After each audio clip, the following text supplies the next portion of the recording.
بسم الله الرحمن الرحيم. الحمد لله رب العالمين، والصلاة والسلام على رسول الله صلى الله عليه وسلم، ثم ما بعد. وبلين السلام عليكم ورحمة الله وبركاته. 40 حديثا في الصيام. حديث أفرتما وائس ومناتي والقبة لا جراء. الحديث السابع، حديثة البفاء. عن أبي هريرة رضي الله عنه قال: قال رسول الله صلى الله عليه وسلم: إذا دخل شهر رمضان فتحت أبواب السماء وغلقت أبواب جهنم وسلسلة الشياطين.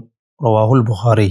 إرجع ربي عليه الصلاة والسلام حديث خنا خيستي: إذا دخل شهر رمضان هقني في جيني رمضان سيني فتحت أبواب السماء أولالين سمي هنداه لبنمتي وغلقت أبواب جهنم أولالين جهنم هندنون شفمتي وسلسلة الشياطين gartee shayxaannii shiftooleen shayxaanaa ni hidhamtii jedhuba.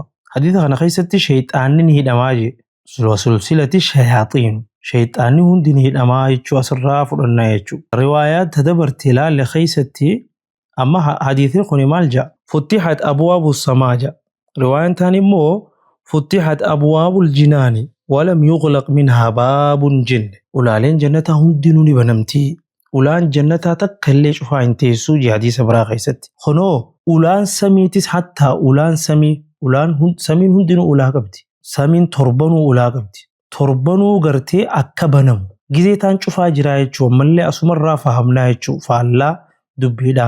Yeroo taan hattaa ulaan samiitis hattaa gartee ulaan jannataatis yeroo taan uzriif banamti malee gartee wayiif banamti malee cufaa teessii jechuudha. Kanaafillee hadiisa gartee hedduu daliilfachuu dandeenya. Fasan keessaa tokko Nabi Rabbi alayhi salaatu wassalaam tokkoon keessan hogganii fi gartee uduwattanii ashhadu an laa ilaaha illallah wahdahu laa shariika lahu wa ashhadu anna muhammadan abduhu wa rasuluhu allahumma ij'alni min at-tawwaabiin waj'alni min al-mutatahhiriin.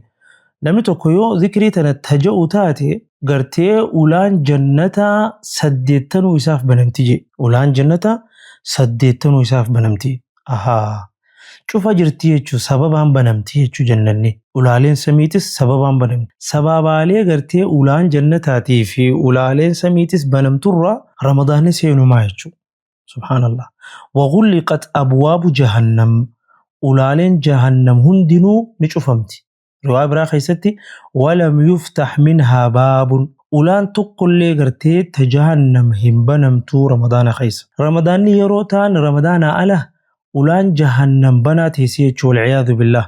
Anaa fi isinillee gartee rabbiin ibidda sanarraa warra tiifatee rabbiin nu haa taasisu isiniin jecha banaa jirti. Tanaaf nabi rabbi hadiisa keessatti yeroo sadii gartee du'aa keessan hin awwaalinaa nuun jee. San keessaa yeroo samii gartee walqixa jirtu aduun maaliif jennaan yeroo san ibiddi jahannam qabsiifamtii hadiisa jootu jira. Tanaaf ulaaleen jahannam yeroo taan banaa jirti jechuudha. والعياذ بالله. أنا في سين لي ورا جهنم ربنا تعيسين سبب عليه قرتي أولالين جهنم هندي شوفهم تراهي رمضان نسينون. سبحان الله. وسلسلة الشياطين شيطاني شنشلتان هدموتيس.